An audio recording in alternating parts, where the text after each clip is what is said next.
There's a house in California that doesn't seem to know when to end. Rooms spiral into nowhere. Staircases stretch toward ceilings. Doors open onto thin air. And behind every wall, every hallway, and every creaking floorboard lies the restless echo of one woman's torment. The Winchester Mystery House isn't just a mansion, it's a labyrinth born out of guilt, grief, and something far stranger. The kind of place where history doesn't whisper, it breathes. Sarah Winchester's name has become inseparable from this mansion of madness. To understand her, though, we have to go back to the start. She wasn't a recluse or a mystic when she began her life. She was a well-educated, refined woman from New Haven, Connecticut, married into one of America's wealthiest and most controversial families. Her husband, William Wirt Winchester, was the heir to the Winchester Repeating Arms Company, the company that armed a nation and, by some accounts, filled its graveyards. The Winchester rifle was revolutionary. It was fast, accurate, and deadly efficient. The marketing called it the gun that won the West. And in a sense, it did. It changed the balance of power in wars, in expansion, in survival. But that innovation came with a price. Every bullet that left the barrel of a Winchester rifle carved another name into history's long list of casualties. And as the legend goes, Sarah Winchester came to believe she was haunted by every one of those souls. Before she became the mistress of America's most haunted mansion, Sarah was just a young widow drowning in tragedy. She lost her only child, a baby girl named Annie, to a rare disease in infancy. Her husband followed soon after, taken by tuberculosis. The loss broke her. Grief hollowed her out, leaving her wandering through the vast silence of her wealth. And it was in that silence, some say, that the voices began. According to stories that would later spread like wildfire, Sarah sought guidance from a spiritual medium, someone who claimed to communicate with the dead. The medium told her something that would change everything. The spirits of those killed by Winchester rifles were angry, cursed, and restless. Her family's fortune was stained with their blood, and their vengeance would follow her unless she built them a home. Not just any home, a home that could never be finished. As long as she kept building, the spirits would be appeased and she could live. Stop, and she would die.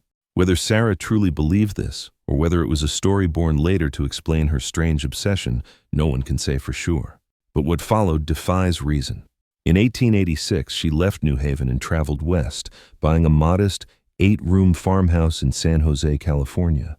And then, almost immediately, she began to build. Not rebuild, not renovate. Build. Ceaselessly. Construction began and never stopped. For 38 years, carpenters worked day and night. Rumor has it that when the sun set, night crews took over. There were no blueprints, no master plan, no architect to guide them, just Sarah's shifting visions. One room would rise one month, only to be torn down or sealed up the next. Hallways led to locked doors. Windows looked into other rooms. Staircases climbed 7 steps, then dropped back down 11. It was chaos, yet to Sarah, it was purposeful chaos. Visitors describe it as dizzying. You might walk through a corridor and suddenly find yourself facing a brick wall, or open a closet door expecting coats, only to find a drop straight into the gardens below. The mansion stretches over 24,000 square feet, with 160 rooms, 13 bathrooms, 6 kitchens, and 2,000 doors, some that lead nowhere. But these aren't just quirks of eccentric design. Every strange choice has been interpreted as a kind of architectural exorcism. Sarah's nightly rituals added to the air of mystery. She was said to sleep in a different bedroom every night to confuse the spirits. Every midnight, she'd retreat to a small room in the heart of the mansion, ring a bell, and speak with unseen guests, her spectral advisors, some said, before ringing the bell again at 2 a.m. to dismiss them. By dawn, new orders for construction were given, as if dictated by the ghosts themselves. It's easy to dismiss this as superstition or madness, but there's something about Sarah's story that resists simple explanation. For one, she was no fool. She spoke several languages, played multiple instruments, and had a sharp, almost mathematical mind. She understood architecture, engineering, and design in a way that few women of her time were ever encouraged to. It's possible that her endless building wasn't madness at all, but control, an attempt to give her chaos form, to shape her grief into walls and stairways. A fortress against loss. But even so, there's an undeniable eeriness to how she built. Number 13 became her signature. 13 panes in a window, 13 steps in a stairway, 13 hooks in a closet.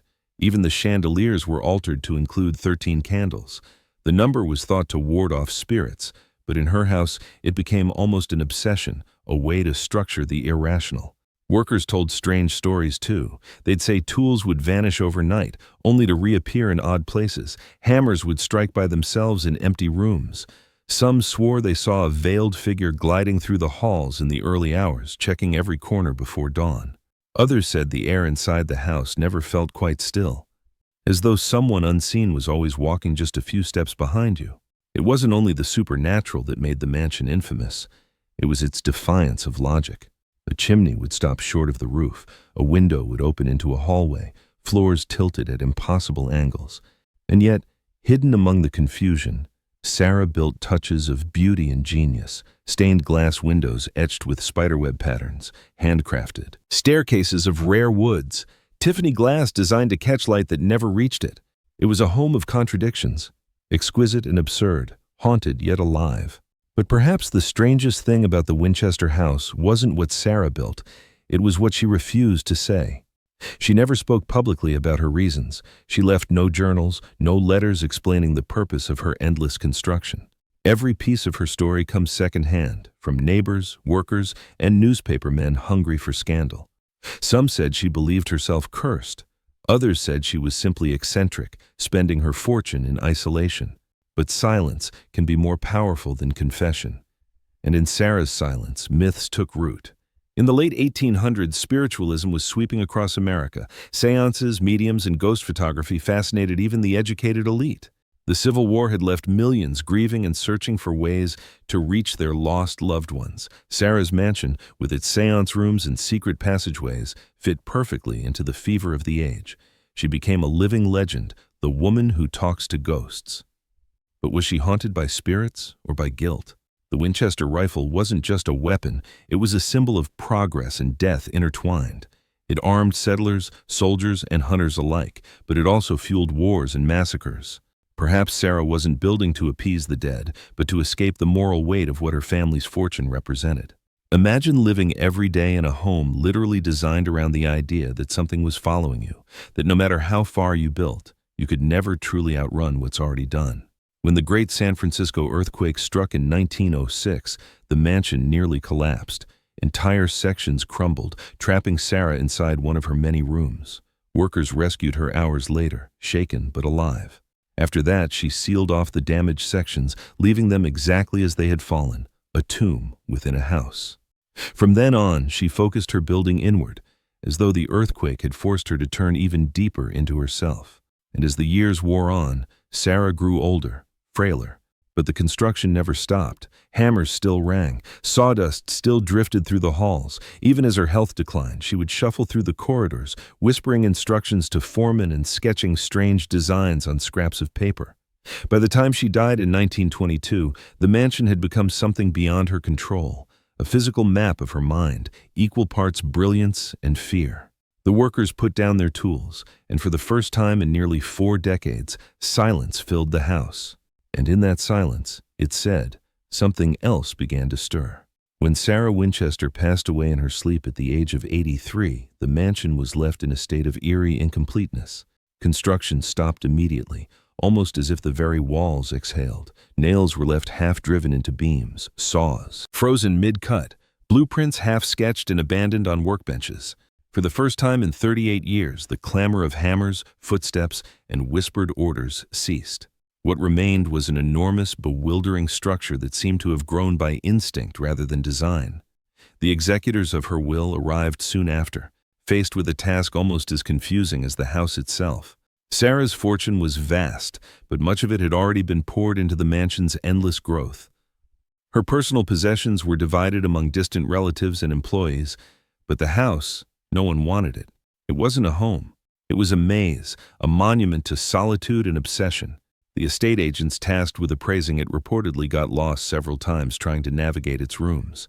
There were stairs that led into ceilings, doors that opened into brick walls, and windows hidden inside walls. They estimated the property was practically unsellable, not because it wasn't grand, but because it defied use. It couldn't be lived in, not really. It could only be explored. When news of Sarah's death spread, the press feasted. Headlines spoke of the haunted heiress and the woman who built for the dead. Journalists flooded to San Jose, hoping for glimpses inside the mysterious mansion they'd only heard rumors about. The stories that came out were stranger than fiction. One reporter described the layout as a house built by spirits for spirits. Another wrote that walking through it felt like stepping inside someone's nightmare, an elegant gilded nightmare lined with gold leaf and confusion. Over time, the mansion took on a life of its own.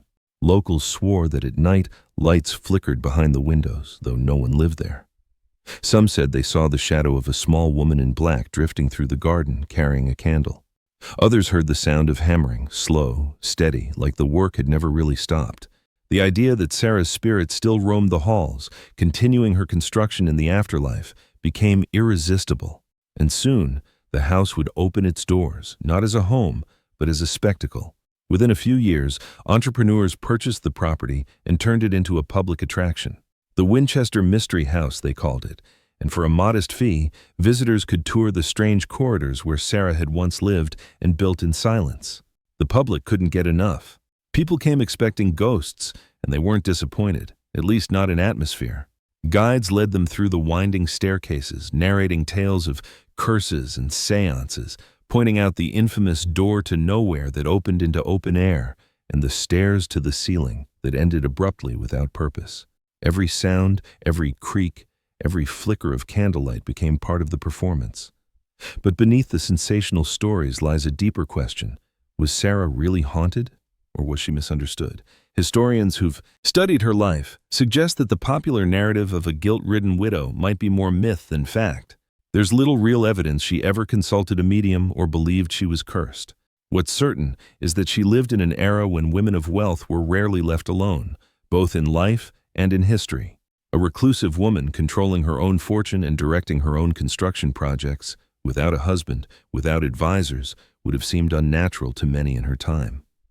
Perhaps the legends grew to make sense of what society couldn't, a woman who needed no one's permission. Still, even skeptics can't deny that there's something unsettling about the mansion. Visitors report strange sensations, cold spots, whispers, the faint brush of unseen fingers in narrow halls. Tour guides tell of seeing doors open by themselves or feeling sudden gusts in sealed rooms. One employee claimed to have heard piano music playing in the dead of night, long after the tours had ended. When he searched for the source, the melody stopped abruptly, leaving only silence. In one part of the house, there's a grand ballroom, lavish, empty, and eerily perfect. The floor gleams under chandeliers, but no one ever danced there. Sarah built it, so the story goes, not for the living, but for her ghostly guests. The room sits quiet now, but if you stand there long enough, you might hear faint footsteps on the balcony above, pacing slowly, as though waiting for someone who never comes. Another room, known as the seance room, sits deep in the house's interior. It has one entrance but 3 exits, a design that seems intentional, perhaps to let spirits in, but not easily out. In the corner, a narrow cabinet door leads to a secret passage, one of dozens throughout the mansion. It's said Sarah used these hidden corridors to move undetected, avoiding whatever restless entities she believed followed her. Workers later found the remains of candles, small chairs, and mirrors arranged in ways that suggested rituals, or maybe just loneliness. What makes the Winchester Mystery House endure isn't just its ghost stories, though. It's the psychological weight it carries. It represents the American paradox, the blending of wealth, innovation, guilt, and death. The same company that gave Sarah her fortune gave countless others their graves. And while there's no proof that spirits dictated her designs, her architectural madness seems to mirror the cultural conscience of a nation built on violence and expansion. Every winding hallway, every unfinished stairwell feels like a physical confession, something left unresolved. Even the architecture itself has a strange intelligence. Some researchers believe the layout was intentionally confusing, not for spirits, but for people. Sarah may have been using what we'd now call defensive design, creating a fortress of escape routes, blind corners, and vantage points. A paranoid mind, maybe, or a tactical one. Others point out the advanced features that hint at her brilliance, early forms of indoor plumbing, innovative heating systems, and floating staircases designed to accommodate her arthritis. Perhaps she wasn't lost in madness, she was just far ahead of her time. Yet, Even if Sarah's motives were practical, the effect is still haunting. There's something inherently human about her need to keep building, to take grief and transform it into motion, to fight emptiness with creation. The Winchester house, in that sense, isn't a curse. It's a metaphor for how we all deal with loss by trying to fill the spaces it leaves behind. Visitors today still describe a strange sense of presence there, as though the house remembers every sound, every footstep. Tour guides claim that rooms seem to shift in temperature as people walk through them. Some say they feel watched, others feel welcomed. It's never the same twice. And maybe that's because the mansion itself is alive in a way most buildings aren't. It's constantly reinterpreting itself through whoever walks its halls. Late at night, when the tours end and the lights dim, security guards walk the grounds in pairs. They talk quietly, laugh nervously, but there's always that moment, usually around midnight, when the air changes. The silence thickens, the creaks become sharper, and the vast empty corridors seem to hum faintly. No one can explain it, but those who've worked there long enough don't try. They simply nod, whisper goodnight to the house, and leave it alone. And maybe that's what Sarah wanted all along, not to be understood, not to be pitied, but to build something that would outlast every explanation. A monument not to fear, but to mystery itself. The Winchester mansion isn't just haunted by spirits, it's haunted by questions. Questions about what drives us, what we owe to the past, and what we'll leave behind when we can't build anymore. If you stand before it today, with its towering turrets and endless windows, you can almost feel the pull of its unfinished energy. It dares you to step inside, to lose yourself, to listen, because somewhere in those halls, between the silence and the echoes, the story of Sarah Winchester still moves, quietly, endlessly, like footsteps that never quite fade. They say every great mystery begins with a truth no one wants to face, and perhaps that's the real secret buried inside the Winchester mansion, not ghosts, not curses, but the unbearable weight of conscience. Because when you strip away the folklore, the seances, the spiritual theatrics, what's left is a woman alone with her grief, surrounded by the echoes of invention and destruction. And she did the only thing she could. She built. But as the decades passed and the house stood still, it began to take on new meanings. By the 1930s, it had already become a symbol, a curiosity frozen in time. Tourists came by the thousands, snapping photos of its crooked windows and endless doors. The guides embellished the stories, of course. They spoke of Sarah's nightly rituals, her ghostly guests, and the vengeful spirits that demanded she build without end. It was thrilling, eerie, and perfect for a world newly obsessed with Hollywood horror. And Hollywood noticed. In the 1920s and 30s, the American imagination was captivated by opulent decay, crumbling mansions, eccentric millionaires, strange recluses. The Winchester house fit right in. Film crews visited to capture its surreal architecture. Newspapers ran serialized stories about its haunted past, and with every retelling, the legend grew more distorted. The woman who might have been brilliant and misunderstood was now a full-blown ghost story.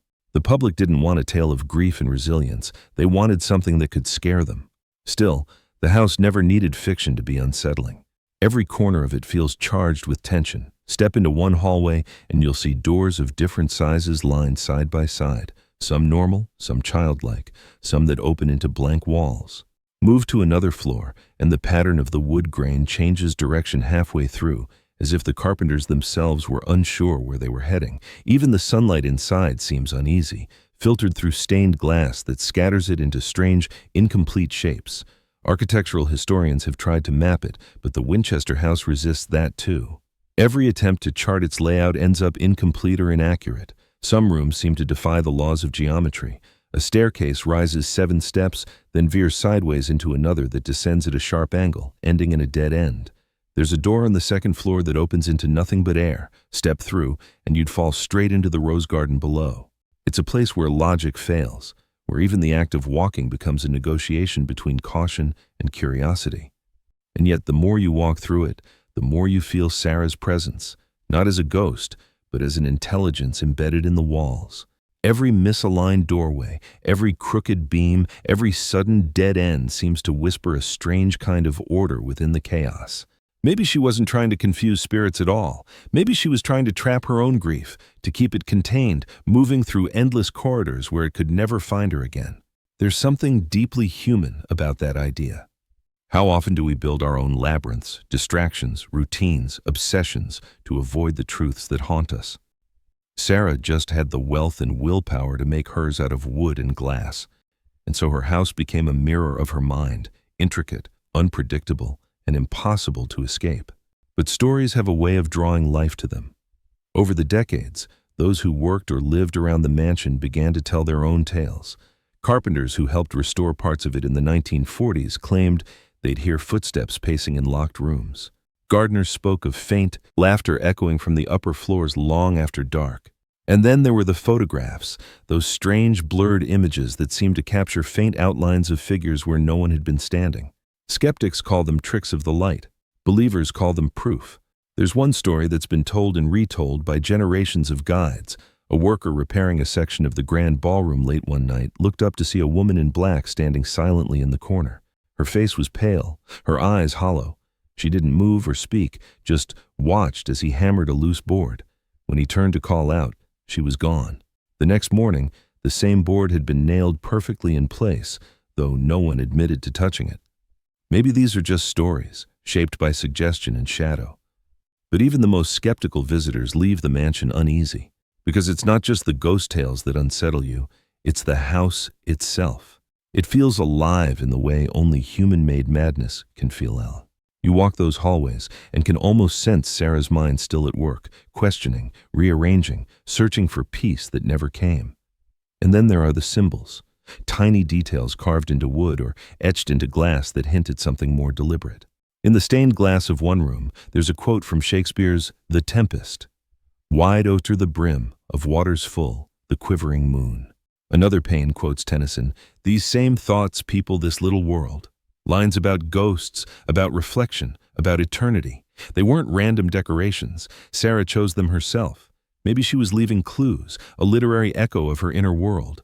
Others see in her work the hand of someone obsessed with sacred geometry. Certain rooms align perfectly with the rising sun on specific dates. The number 13 appears over and over. 13 panes, 13 tiles, 13 hooks, 13 steps. Even her will was divided into 13 sections.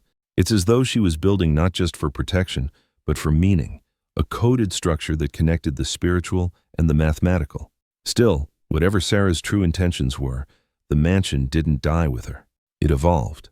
Through earthquakes, fires, and time, it remained standing, as though protected by its own confusion. And in that confusion, new stories found their home.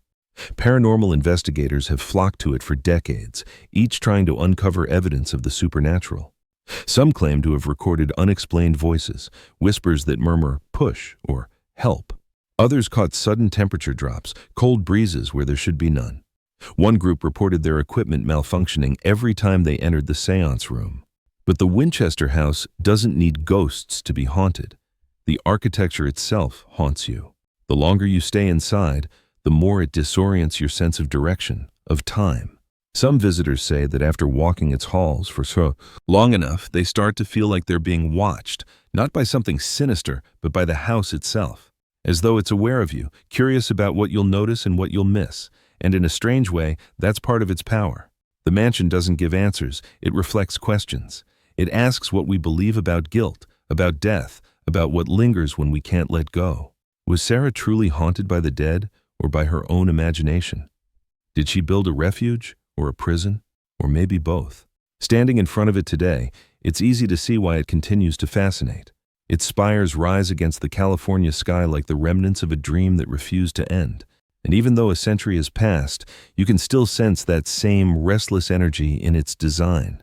The way light falls unevenly across the facade, the way each window seems to be watching. There's something timeless about it, something deeply human and deeply osdatuddling. Because whether you believe in ghosts or not, the Winchester house forces you to confront one truth. What we build in life doesn't just outlast us, it remembers us. The intentions, the emotions, the pain, they linger, absorbed into the things we leave behind. And maybe that's the real haunting. Not spirits, but the traces of the living, the ones who couldn't stop building, because they were afraid of what would happen if they ever stood still. To understand the strange gravity that pulls people toward the Winchester mansion, you have to stand in front of it yourself. Photographs don't capture it. The scale, the silence, the way the air seems to shift around you. It's not just big, it's disorienting. The facade looks like it was stitched together from a dozen different dreams. Victorian turrets jut upward beside Gothic arches. Staircases rise through windows. Rooftops collide at impossible angles. It's a mansion built without symmetry or surrender. You can sense the hand of its maker in every uneven beam, as if Sarah Winchester herself still whispers through the wood. And maybe, in a way, she does. Because her story isn't one that ended with her death, it's one that evolved long after, shaped by every person who's walked through those halls and wondered what it all meant. The house became her biography, her confession, her myth. For the people who knew her personally, Sarah was neither witch nor prophet. Neighbors remembered her as polite, quiet, and deeply private. She would occasionally ride her carriage through town, her face veiled, her posture impeccable. Children whispered stories when they saw her pass. Some said she could curse with a glance, others that she could speak to the dead. But those who actually met her described a gentle, if melancholy woman, often lost in thought. She gave generously to local charities and paid her workers far above average wages. She was strange, yes, but not cruel. Yet even those close to her admitted there was something about her that felt unreachable. They'd say she seemed like someone who was always listening to something no one else could hear. That sense of invisible listening seems to permeate the entire house. There are rooms with acoustics so perfect you can whisper in one corner and be heard clearly on the opposite side. Hallways carry sound in unpredictable ways. Footsteps echo where the floor is solid, vanish where it's hollow. Some rooms have double walls, hollow spaces that amplify whispers. It's as though the mansion itself was built to hear. One historian once called the house a living seance, not a place to summon spirits, but to contain them. Maybe Sarah wasn't trying to escape ghosts at all. Maybe she was building a sanctuary where the living and the dead could coexist, each haunting the other quietly, endlessly. There's a story told by one of the early caretakers who worked there in the 1940s. Late one evening, after closing up, he decided to take a shortcut through one of the unused wings. As he turned a corner, he heard the sound of fabric brushing the walls, like someone's skirt trailing behind them. He stopped, called out, but there was no answer. The sound continued, soft and steady, moving just ahead of him. He followed it through 3 rooms and into a narrow hallway that ended abruptly at a sealed door. The sound stopped. When he shined his flashlight, the dust on the floor showed a single faint footprint, smaller than his own, leading up to the door and nowhere else. He quit the next morning. Stories like that have kept the mansion alive long after its builder's bones turned to dust. It's become a kind of theater of the imagination, a place where fear and wonder overlap. Paranormal investigators claim the house hums with electromagnetic energy. Psychics say it's one of the few locations in America where the veil between worlds is thin. Scientists dismiss that as nonsense, but even skeptics admit the atmosphere is unlike anywhere else. You feel something there. Maybe not ghosts, but an awareness, like the building knows you're inside it. In the years after Sarah's death, the house survived earthquakes, storms, even neglect. When the 1906 earthquake struck, it shattered entire sections, but the mansion refused to fall. Some see that as luck. Others say it's the spirits protecting their home. And maybe it's both. Over time, new myths grew around the old ones. Some claimed the number 13 was a warning to intruders. Others said Sarah was following messages from the dead encoded in architecture. A few even suggested she was part of a secret society that believed in numerology and the geometry of the soul. But none of those explanations ever quite fit. The truth, if there is one, lies somewhere between logic and longing. Because what kind of person spends nearly 4 decades building something that can never be finished? Someone tormented? Yes. But also someone profoundly human, a person desperate to control the uncontrollable. To take the chaos of life, the grief, the guilt, the fear, and turn it into something tangible, something you can walk through, something you can hear and touch. Sarah Winchester built not a monument to the dead, but a refuge from meaninglessness. And yet the irony is that her refuge became the very thing she could never escape. The more she built, the more she was defined by her creation. Her house became her legend, and her legend became her prison. Even now, when people speak her name, it's always in the shadow of that mansion. Sarah Winchester is not remembered as a woman, but as an idea, haunted, brilliant, unknowable. Visitors today still walk those same halls, retracing her steps. Some come for the thrill of a ghost story. Others come searching for something deeper, a connection to the unseen, or perhaps to the part of themselves that understands what it means to build endlessly and never finish. And every so often someone leaves the tour and stands outside, staring back at the house in silence. They'll tell you it's because they were mesmerized, but if you look closely, you can see it in their eyes. It's recognition. Because there's a strange familiarity in the Winchester mansion. It mirrors something all of us carry, the endless construction of our own fears and regrets, the unfinished rooms in our lives, the ghosts of what could have been. And maybe that's why Sarah's story endures. Because her madness isn't foreign. It's uncomfortably close. In a world obsessed with completion, with answers, closure, and meaning, she dared to live in the unfinished, to find purpose in the perpetual act of building, even when she knew it would never end. It's tragic, yes, but it's also quietly defiant. And that defiance is what lingers most in the house. Beneath the dust and the myths and the ghost tours, there's still something deeply personal in its design. A rhythm, a heartbeat. You can almost hear it when the wind moves through the chimneys, when the light shifts across the glass. It's as if the mansion itself is breathing. It's hard not to wonder what Sarah would think if she could see it now. The crowds, the cameras, the stories told in her name. Maybe she'd smile at the irony that in trying to hide from the world, she built something the world would never stop looking at. Maybe she'd take comfort in knowing her labyrinth still works, that people still get lost inside it, still feel the same chill she once did when she turned a corner and wasn't sure what she'd find. The Winchester house has become more than a mansion. It's an idea, a living symbol of how fear can create beauty, how guilt can become architecture, and how the search for peace can sometimes trap us deeper in our own minds. And in that way, it's not really haunted by Sarah Winchester at all. It's haunted by all of us.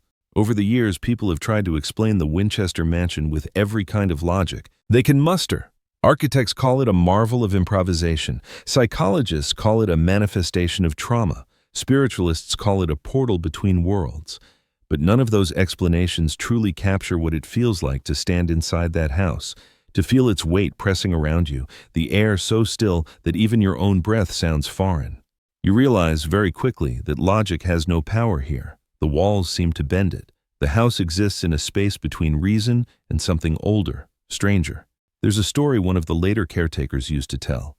He'd say that sometimes, when walking the upper floors alone, he'd pass through certain doorways and feel a sudden shift in the air, a quiet drop, as though he'd stepped not into another room, but into another moment entirely. The floorboards would creak differently. The light would dim for just an instant. He described it not as fear, but recognition, as though the house itself had paused to remember something. It's hard to explain unless you've been there, but it makes sense that a place built on grief would sometimes stop to grieve itself. When Sarah's story reached the modern world, new generations tried to decode her through the lens of their time. The skeptics stripped away the ghosts and replaced them with psychology. They said Sarah suffered from prolonged, unresolved grief, maybe even post-traumatic stress. They said her construction obsession was a coping mechanism, her way of transforming pain into purpose. And maybe that's true. Maybe every hammer strike was a heartbeat, every room another attempt at control. But even if that's the case, it doesn't make her story any less mysterious. If anything, it makes it more human. Because what is more haunting than watching someone try to fill an emptiness that can't be filled? The Winchester house becomes then a monument not to death, but to endurance, to the way the human mind will build and rebuild rather than face silence. Still, there are moments in that house that defy even the most rational explanations. Countless visitors have claimed to hear distant organ music playing softly through the walls, though no such instrument has ever been found on the property. Others report cold spots so intense they see their breath hang in the air, even in summer. Tour guides sometimes find doors that were locked the previous day suddenly standing open. And then there's the smell. Occasional whiffs of lavender perfume drifting through hallways long after the last guest has gone, though no one is wearing it. Lavender was said to be Sarah's favorite scent. Perhaps those things have explanations, drafts, faulty wiring, coincidence. Or perhaps the house simply remembers. Because memory has a strange way of lingering in places, like dust that never quite settles. You can clean a room, restore it, repaint it, but the feeling remains, the invisible residue of all the emotions that once filled it. Maybe Sarah's presence is nothing more than that, the echo of a lifetime spent wandering her own corridors, never quite finding the exit. There's one spot in particular that seems to hold the most energy, the séance room. It's small, dimly lit, and unsettlingly still. Every tour pauses there, and no matter how many times you visit, it never feels the same. The guides usually lower their voices when they enter, as though even now, they don't want to disturb something that might be listening. The room has a single entrance but 3 ways out, one through a door, one through a secret panel in the wall, and one that drops straight into the kitchen below. Some say Sarah used it as a spiritual escape route. Others think she simply wanted choices in case a séance went wrong. Theories abound about what really happened in that room. Some claim she held nightly rituals, summoning the spirits of those killed by Winchester rifles. Others believe she sought messages from her husband and daughter, desperate for forgiveness or guidance. But no records of these rituals exist. Everything we know comes from whispers and speculation. Maybe the séances were real, or maybe they were metaphorical, a way of speaking to her own conscience through the architecture she created. One of the most chilling legends says that the house itself would dictate its own designs, that Sarah would awaken in the middle of the night, light a candle, and begin sketching new rooms based on dreams she couldn't quite remember. In the morning, she'd hand those sketches to her carpenters and instruct them to build exactly as drawn, no questions asked. When they protested that the plans made no sense, she simply told them to trust her. Then, days or weeks later, she'd order the entire section torn down and rebuilt again in a slightly different way. The workers learned not to ask why. Some said she was chasing perfection. Others said she was chasing peace. And maybe that's what the Winchester mansion really represents, the impossible architecture of peace. You can sense it in the way the halls turn in on themselves, like thoughts looping endlessly without resolution. In the uneven floors that tilt ever so slightly, forcing you to adjust your balance with every step. In the dozens of windows that let in light but never show you the horizon. It's a house that looks outward and inward at the same time.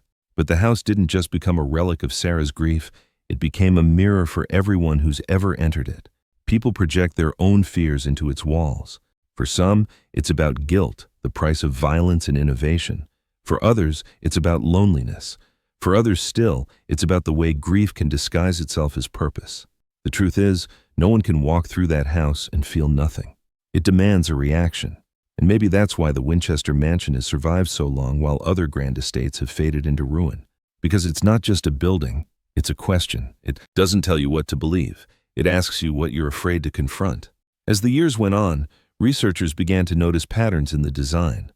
Certain rooms aligned perfectly with constellations visible from the upper floors at specific times of year. A few windows framed the sunrise and sunset in uncanny precision. Whether by accident or design, the mansion seemed to interact with the natural world like a living calendar. Some called it coincidence. Others said Sarah had turned her grief into a kind of cosmic dialogue, aligning herself with something far greater than death. What makes all this even more haunting is how personal it feels. Every inch of that house bears the mark of a single will. There are no architectural blueprints, no documented plans. Every decision, every staircase, every turn came directly from Sarah. It's her language, written in wood and glass instead of words. A woman who could not bring herself to speak her pain found a way to build it instead. And so, more than a century later, the house still speaks for her. Its silence isn't empty. It hums with all the things she couldn't say. The walls creak like old confessions. The stairways breathe like thoughts half remembered. You can almost hear her voice there, faint but steady, echoing from somewhere deep within. Keep building. It's what we all do, in our own ways. We build around our pain, sometimes houses, sometimes stories, sometimes whole lives. We convince ourselves that if we keep moving, keep adding, keep constructing, the silence won't catch us. But eventually, like Sarah Winchester, we learn that even endless construction can't keep the ghosts away. It only teaches them how to live with us. And that's the secret the Winchester Mystery House still holds. It isn't a story about the dead haunting the living. It's about the living trying to make peace with the dead, both outside and within themselves. It's not a ghost story at all. It's a story about us.